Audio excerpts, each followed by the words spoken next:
Hey everybody, welcome back to 100% Max. So this is match preview going into the game against Brighton down at the Amex, 5:30 kickoff for the second successive weekend.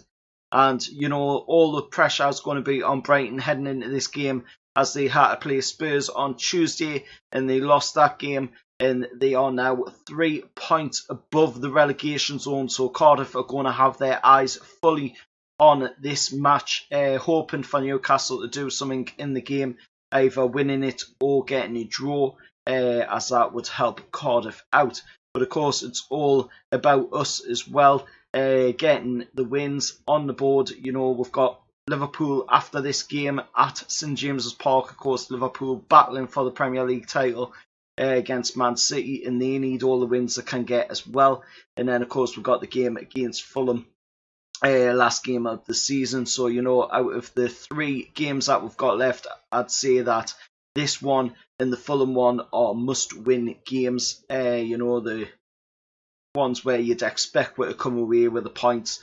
But Chris Hughton's going to have his job set out for him, I think, on Saturday, you know, against Newcastle. It's going to be a tough one, especially with we're just winning 3-1 against Southampton as well at St James's. Jose Perez banging in the goals there.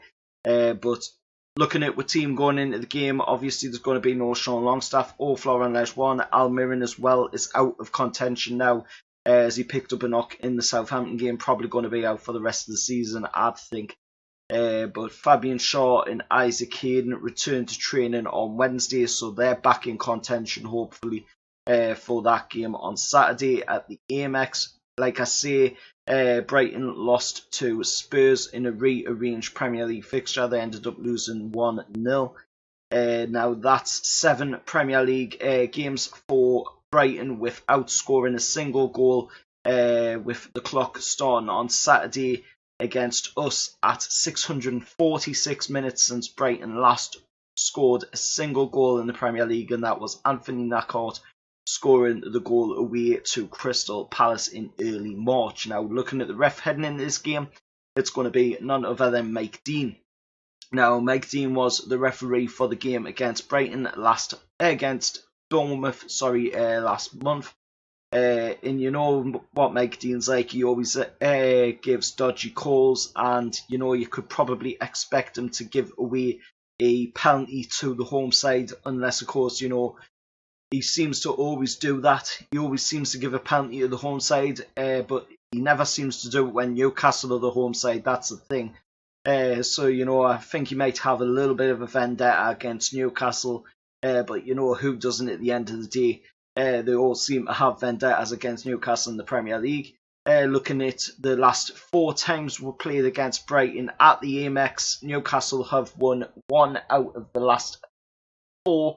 With we're losing 3 of them. Of course, 2 of them being in the FA Cup back in 11-12 and 12-13. Of course, losing 1-0 and 2-0 respectively.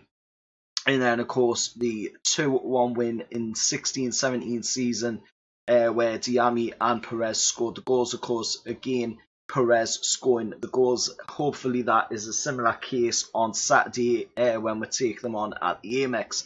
Most recent though, the 17-18 one, we ended up losing 1-0. I think that was a Glenn Murray goal. Correct us if I'm wrong down in the comments below.